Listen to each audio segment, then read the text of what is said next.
जय हिंद, वंदे मातरम। स्वागत है आप सभी का ज्ञान गुरुजी क्लासेज में। आज का यह वीडियो हिंदी साहित्य के महत्वपूर्ण प्रश्नों पर आधारित है।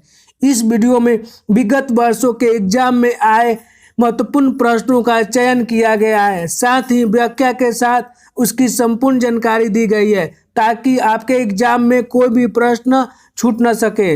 इसलिए दोस्तों वीडियो को अंत तक अवश्य देखें तथा यदि वीडियो अच्छी लगी तो वीडियो को लाइक कर अपने दोस्तों के साथ शेयर करें और चैनल को जरूर सब्सक्राइब करें। तो चलिए दोस्तों हम लोग पहले प्रश्न की ओर चलते हैं और पहला प्रश्न स्क्रीन पर यह रहा। प्रकृति के सुकुमार कवि किसे कहा जाता है? प्रकृति के सुकुमार कवि किसे कहा जाता है? दोस्तों आप अपने साथ कलम और कॉपी लेकर जरूर बैठे। जो भी एक्स्ट्रा प्रश्न बताया जाएगा उसको भी आप लोग अपने कॉपी में नोट करेंगे। तो दोस्तों इसका सही उत्तर होगा बी। सही उत्तर होगा बी, सुमित्रा नंदन पंत। सही उत्तर क्या होगा? बी, सुमित्रा नंदन पंत। यहाँ पर एक और प्रश्न बनेगा कि छायावाद के प्रवर्तक कौन है? छायावाद के प्रवर्तक कौन है? तो दोस्तों छायावाद के प्रवर्तक जयशंकर प्रसाद है। कौन है? जयशंकर प्रसाद। इसको नोट करेंगे। और अगला प्रश्न बनेगा कि आधुनिक युग के मीरा किसे कहते हैं? आधुनिक युग के मीरा किसे कहते हैं? तो दोस्तों आधुनिक युग के मीरा महादेवी वर्मा को कहा जाता है। किसको कहा जाता है? महादेवी वर्मा को। और क्रांतिकारी कवि किसे कहा जाता है? यह भी प्रश्न बनेगा कि क्रांतिकारी कवि किसे कहा जाता है? तो क्रांतिकारी कवि सूर्यकांत त्रिपाठी निराला को कहा जाता है। किसको कहा जाता है? सूर्यकांत त्रिपाठी निराला को कहा जाता है। अगला प्रश्न है मैथिल कोकिल किसे कहा जाता है? मैथिल कोकिल किसे कहा जाता है? दोस्तों आपका सही उत्तर होगा ए, विद्यापति। सही उत्तर होगा ए, विद्यापति। दोस्तों यहाँ पर एक और प्रश्न बनेगा कि विद्यापति को मैथिल कोकिल क्यों कहा जाता है? विद्यापति को मैथिल कोकिल क्यों कहा जाता है? तो इन्होंने अपनी अधिकांश रचनाएं मैथिली भाषा में लिखी है। किस भाषा में लिखी है? मैथिली भाषा में लिखी है, इसलिए इनको मैथिल कोकिल कहा जाता है। ये भी आप लोग याद रखेंगे कि विद्यापति को मैथिल कोकिल क्यों कहा जाता है? क्योंकि इन्होंने अपनी अधिकांश रचनाएं मैथिली भाषा में लिखी है। किस भाषा में लिखी है? मैथिली भाषा में लिखी है। अगला प्रश्न है हिंदी साहित्य में प्रयोगवाद के प्रवर्तक का नाम है। हिंदी साहित्य में प्रयोगवाद के प्रवर्तक कौन है? दोस्तों आपका सही उत्तर होगा बी, अज्ञेय। सही उत्तर होगा बी, अज्ञेय। अगला प्रश्न है मृगनयनी उपन्यास के रचनाकार है। मृगनयनी उपन्यास के रचनाकार है। आपका सही उत्तर होगा डी, वृंदावन लाल वर्मा। सही उत्तर होगा डी, वृंदावन लाल वर्मा। दोस्तों यहाँ पर एक और प्रश्न बनेगा कि सुनीता और त्यागपत्र किसकी रचना है? सुनीता और त्यागपत्र किसकी रचना है? तो जैनेन्द्र कुमार का। किसका है? जैनेन्द्र कुमार का। अगला प्रश्न बनेगा कि झूठा सच और दिव्या किसका रचना है? झूठा सच और दिव्या, तो ये है यशपाल का। किसका? यशपाल का। इसको भी आप लोग याद रखेंगे। अगला प्रश्न है जैसी किस धारा के कवि है? जैसी किस धारा के कवि है? दोस्तों आपका सही उत्तर होगा बी, प्रेमाख्यानक काव्यधारा। प्रेमाख्यानक काव्यधारा। दोस्तों यहाँ पर एक और प्रश्न बनेगा कबीर किस धारा के कवि है? तो ज्ञान मार्गी काव्यधारा के। कबीर किस धारा के कवि है? ज्ञान मार्गी काव्यधारा के। गोरखनाथ किस काव्यधारा के कवि है? नाथपंथी काव्यधारा के। गोरखनाथ किस काव्यधारा के कवि है? तो नाथपंथी काव्यधारा के। इसको भी दोस्तों आप लोग याद रखें, यहाँ से भी प्रश्न एग्जाम में आता है। दोस्तों अगर वीडियो अच्छी लगी तो वीडियो को लाइक कर अपने दोस्तों के साथ शेयर कीजिए तथा चैनल को जरूर सब्सक्राइब करिए। तो चलिए दोस्तों हम लोग अगले प्रश्न की ओर चलते हैं। अगला प्रश्न है निम्नलिखित में से कौन पुस्तक प्रेमचंद द्वारा लिखित नहीं है? निम्नलिखित में से कौन सी पुस्तक प्रेमचंद द्वारा लिखित नहीं है? आपका सही उत्तर होगा बी, जय पराजय। सही उत्तर होगा बी, जय पराजय। दोस्तों यहाँ पर एक और प्रश्न बनेगा कि जय पराजय किसकी रचना है? इसको आप लोग एकदम याद रखेंगे। जय पराजय किसकी रचना है? तो उपेंद्रनाथ अश्क। किसकी है? उपेंद्रनाथ अश्क। और यहाँ पर कायाकल्प, रंगभूमि और प्रेमाश्रम। कायाकल्प, रंगभूमि और प्रेमाश्रम किसकी रचना है? तो ये प्रेमचंद का है। किसकी है? ये प्रेमचंद की रचना है। इसको आप लोग याद रखेंगे। अगला प्रश्न है कितने पाकिस्तान नामक उपन्यास के लेखक है? कितने पाकिस्तान नामक उपन्यास के लेखक कौन है? आपका सही उत्तर होगा बी, कमलेश्वर। सही उत्तर होगा बी, कमलेश्वर। दोस्तों यहाँ पर एक और प्रश्न बनेगा कि कीर्ति लता और कीर्ति पताका किसकी कृति है। कीर्ति लता और कीर्ति पताका किसकी कृति है, तो ये विद्यापति की है। इसको भी आप लोग याद रखें, किसकी है, विद्यापति की है। अगला प्रश्न है, एक भारतीय आत्मा किसे कहा जाता है। एक भारतीय आत्मा किसे कहा जाता है। आपका सही उत्तर है बी, माखनलाल चतुर्वेदी। सही उत्तर है दोस्तों बी, माखनलाल चतुर्वेदी। अगला प्रश्न बनेगा कि राष्ट्र कवि किसे कहते हैं। राष्ट्र कवि किसे कहते हैं, तो रामधारी सिंह दिनकर। दिनकर को राष्ट्र कवि के नाम से भी जाना जाता है, ये भी आप लोग याद रखेंगे। अगला प्रश्न है, कथा सम्राट किसे कहा जाता है। कथा सम्राट किसे कहा जाता है। दोस्तों सही उत्तर होगा ए, प्रेमचंद। सही उत्तर होगा ए, प्रेमचंद। यहाँ पर दोस्तों अगला प्रश्न बनेगा कि बाल मनोवैज्ञानिक कथाकार किसे कहा जाता है। बाल मनोवैज्ञानिक कथाकार किसे कहा जाता है, तो दोस्तों इसका उत्तर होगा जैनेन्द्र कुमार। किसको कहा जाता है, जैनेन्द्र कुमार को। अगला प्रश्न बनेगा कि आंचलिक उपन्यासकार या आंचलिक कहानीकार किसे कहा जाता है, तो आंचलिक उपन्यासकार और आंचलिक कहानीकार फणीश्वरनाथ रेणु को कहा जाता है। किसको कहा जाता है, फणीश्वरनाथ रेणु को। अगला प्रश्न है, बाल चित्रण में कौन सा कवि श्रेष्ठ है। दोस्तों बाल चित्रण में कौन सा कवि श्रेष्ठ है। आपका सही उत्तर होगा सी, सूरदास। सही उत्तर होगा सी, सूरदास। दोस्तों यहाँ पर प्रश्न ये भी आ सकता है कि सूरदास को बाल चित्रण के कवि क्यों कहा जाता है। सूरदास को बाल चित्रण का कवि क्यों कहा जाता है, क्योंकि इन्होंने अपनी अधिकांश कविताओं में श्री कृष्ण के बाल चित्रण का वर्णन किया है। किसका, श्री कृष्ण के बाल चित्रण का वर्णन किया है, इसलिए सूरदास को बाल चित्रण का श्रेष्ठ कवि कहा जाता है। अगला प्रश्न है, हिंदी की पहली कहानी लेखिका का नाम है। मतलब हिंदी की पहली कहानी लेखिका कौन है। दोस्तों यहाँ पर प्रश्न है कि हिंदी की पहली कहानी लेखिका का नाम क्या है, तो दोस्तों आपका सही उत्तर होगा ए, बंग महिला। सही उत्तर होगा ए, बंग महिला। यह हिंदी की पहली कहानी लेखिका है। अगला प्रश्न है, खड़ी बोली के प्रथम लोकप्रिय कवि माने जाते हैं। यानी कि खड़ी बोली के प्रथम लोकप्रिय कवि कौन है। जी हाँ दोस्तों, खड़ी बोली के प्रथम लोकप्रिय कवि कौन है या किसे माना जाता है। दोस्तों आपका सही उत्तर है डी, अयोध्या सिंह उपाध्याय हरिऔध। अयोध्या सिंह उपाध्याय हरिऔध। दोस्तों अगला प्रश्न बनेगा कि राष्ट्र कवि कौन कौन है, तो मैथिली शरण गुप्त और रामधारी सिंह दिनकर को राष्ट्र कवि कहा जाता है, ये ध्यान रखना है। मैथिली शरण गुप्त और रामधारी सिंह दिनकर को राष्ट्र कवि कहा जाता है। और दोस्तों यहाँ पर एक और प्रश्न बनेगा कि क्रांतिकारी कवि किसे कहा जाता है। क्रांतिकारी कवि किसे कहा जाता है, तो यहाँ पर सूर्यकांत त्रिपाठी निराला को क्रांतिकारी कवि कहा जाता है। इसको भी आप लोग याद रखेंगे, सूर्यकांत त्रिपाठी निराला को क्रांतिकारी कवि कहा जाता है। अगला प्रश्न है, फणीश्वरनाथ रेणु किसके लेखक है। फणीश्वरनाथ रेणु किसके लेखक है, यानी कि किस रचना के लेखक फणीश्वरनाथ रेणु है। इनमें से किस रचना के लेखक फणीश्वरनाथ रेणु है, तो दोस्तों आपका सही उत्तर होगा सी, मैला आंचल। सही उत्तर होगा सी, मैला आंचल। दोस्तों यहाँ पर एक और प्रश्न बनेगा कि गबन किसकी रचना है। गबन किसकी रचना है, तो दोस्तों गबन प्रेमचंद की रचना है, ये भी याद रखें, गबन प्रेमचंद की रचना है। अगला प्रश्न बनेगा कि गीतांजलि किसकी रचना है।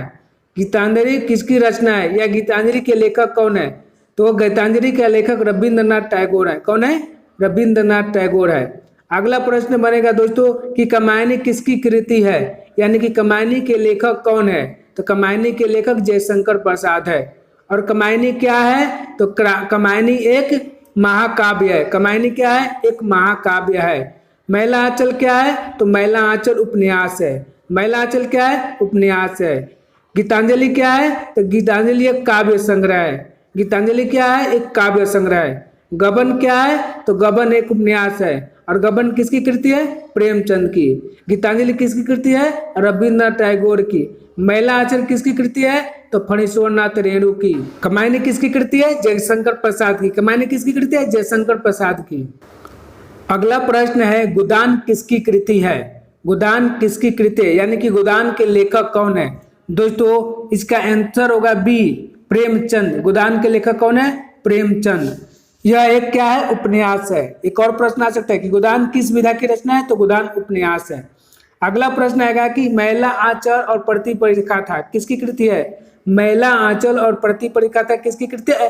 फणीश्वरनाथ रेणु की है। और दोनों किस विधा की रचना है? तो दोनों उपन्यास है। मैला आंचल और प्रतिपरिखाथा क्या है? उपन्यास है।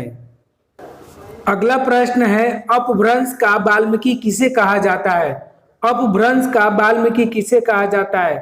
दोस्तों आपका सही उत्तर होगा डी, स्वयंभू को। सही उत्तर होगा डी, स्वयंभू को। दोस्तों स्वयंभू को अपभ्रंश का वाल्मीकि क्यों कहा जाता है, ये भी आप लोग याद रखेंगे। स्वयंभू को अपभ्रंश का वाल्मीकि क्यों कहा जाता है? तो स्वयंभू को अपभ्रंश का वाल्मीकि इसलिए कहा जाता है क्योंकि इन्होंने अपनी अधिकांश रचनाएं अपभ्रंश भाषा में लिखी है। इन्होंने अपनी अधिकांश रचनाएं किस भाषा में लिखी है? अपभ्रंश भाषा में लिखी है। इसलिए इनको अपभ्रंश का वाल्मीकि कहा जाता है। इसलिए इनको अपभ्रंश का वाल्मीकि कहा जाता है। अगला प्रश्न है चंद्रबरदाई किसके दरबारी कवि थे? चंद्रबरदाई किसके दरबारी कवि थे? दोस्तों आपका सही उत्तर होगा डी, पृथ्वीराज चौहान। किसके दरबारी कवि थे? पृथ्वीराज चौहान के। और चंद्रबरदाई का एक सर्वश्रेष्ठ कृति है जिसका नाम क्या है? पृथ्वीराज रासो। क्या नाम है? पृथ्वीराज रासो, जो पृथ्वीराज चौहान के ऊपर लिखी गई है। किसके ऊपर लिखी गई है? पृथ्वीराज चौहान के ऊपर लिखी गई कृति है। ये भी आप लोग याद रखेंगे। अगला प्रश्न है मलिक मोहम्मद जायसी को जायसी क्यों कहा जाता है? मलिक मोहम्मद जायसी को जायसी क्यों कहा जाता है? तो दोस्तों इसका सही उत्तर होगा जायस नामक स्थान के निवासी थे, क्योंकि जायसी का जन्म जायस नामक स्थान पर हुआ था, इसलिए मलिक मोहम्मद जायसी को जायसी कहा जाता है।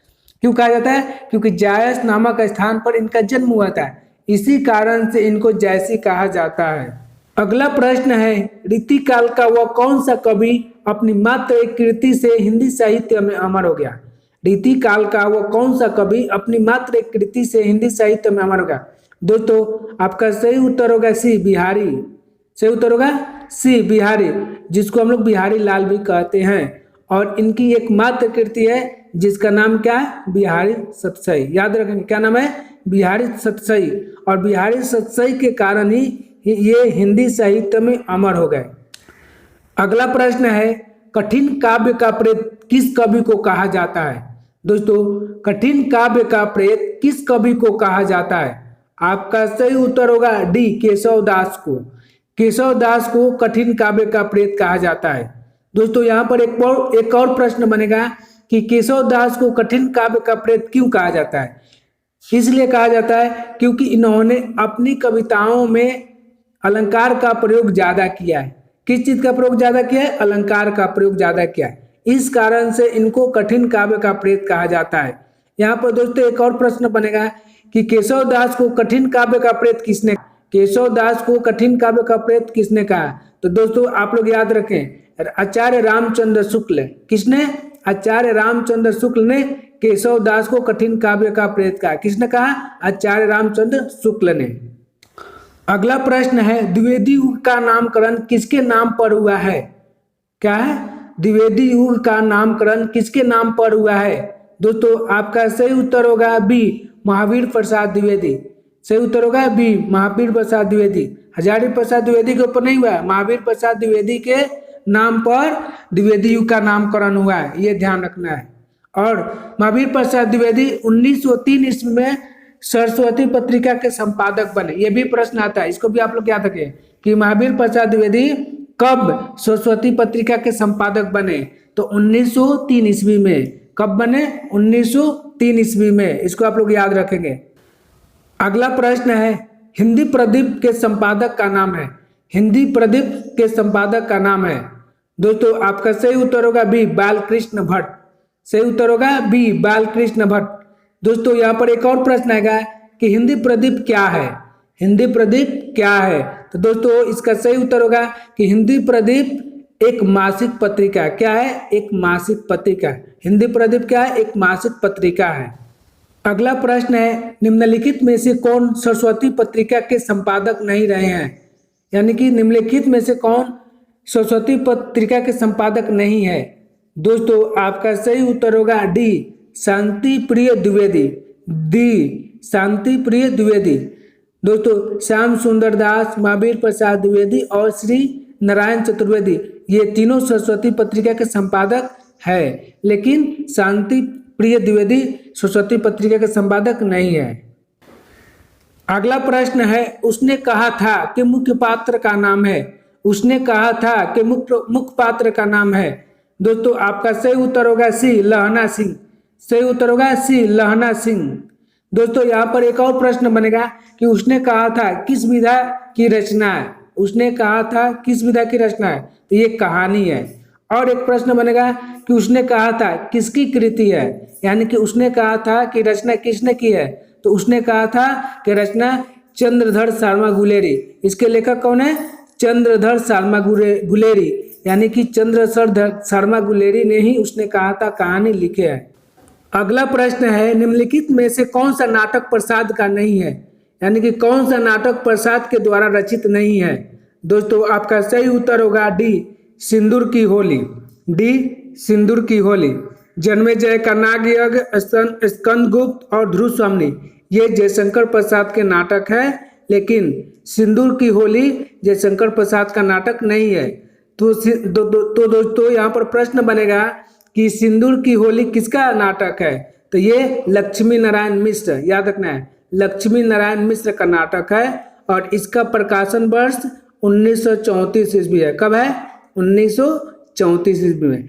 सिंदूर की होली का प्रकाशन वर्ष कब है? 1934 ईस्वी में। और इसका लेखक कौन है? लक्ष्मी नारायण मिश्र, याद रखेंगे, लक्ष्मी नारायण मिश्र। अगला प्रश्न है, हिंदी साहित्य के आधुनिक काल को किस नाम से जाना जाता है। जी हाँ दोस्तों, हिंदी साहित्य के आधुनिक काल को किस नाम से जाना जाता है। आपका सही उत्तर होगा डी, गद्यकाल। आपका सही उत्तर क्या होगा दोस्तों? गद्यकाल। सही उत्तर होगा डी, गद्यकाल। दोस्तों यहाँ पर एक और प्रश्न आ सकता है कि आधुनिक काल को गद्यकाल क्यों कहा जाता है। आधुनिक काल को गद्यकाल क्यों कहा जाता है, तो दोस्तों क्योंकि इस काल में गद्य की रचनाएं बहुत ज्यादा हुई थी। गद्य की रचनाएं बहुत ज्यादा हुई थी, इस कारण से इसको गद्य काल के नाम से भी जाना जाता है। अगला प्रश्न है कि यामा के रचयिता कौन है। दोस्तों यामा के रचयिता कौन है? आपका सही उत्तर होगा सी, महादेवी वर्मा। यामा के रचयिता कौन है? महादेवी वर्मा। दोस्तों यहाँ पर एक और प्रश्न बनेगा कि महादेवी वर्मा को किस कृति पर ज्ञानपीठ पुरस्कार मिला था। महादेवी वर्मा को किस कृति पर ज्ञानपीठ पुरस्कार मिला था, तो आप लोग याद रखेंगे यामा पर। किस पर मिला था? यामा पर। आप इसको एकदम याद रखेंगे। और ये स्टेट की परीक्षा में आया भी था और बीपीएससी के परीक्षा में भी आया था। तो इसी तरह के प्रश्न बीपीएससी के परीक्षा में आता है दोस्तों। और इसमें जो वीडियो में जो भी प्रश्न बनाए गए हैं वो लगभग बीपीएससी के उद्देश्य से ही बनाया गया है और स्टेट के उद्देश्य से ही बनाया गया। इसलिए दोस्तों इस वीडियो को अधिक से अधिक अपने दोस्तों के साथ शेयर कीजिए, अपने भाई बहनों के साथ शेयर कीजिए तथा चैनल को जरूर सब्सक्राइब करिए। दोस्तों अगला प्रश्न है, त्यागपत्र किसकी कृति है। त्यागपत्र किसकी कृति है। दोस्तों आपका सही उत्तर होगा बी, जैनेन्द्र कुमार। बी, जैनेन्द्र कुमार।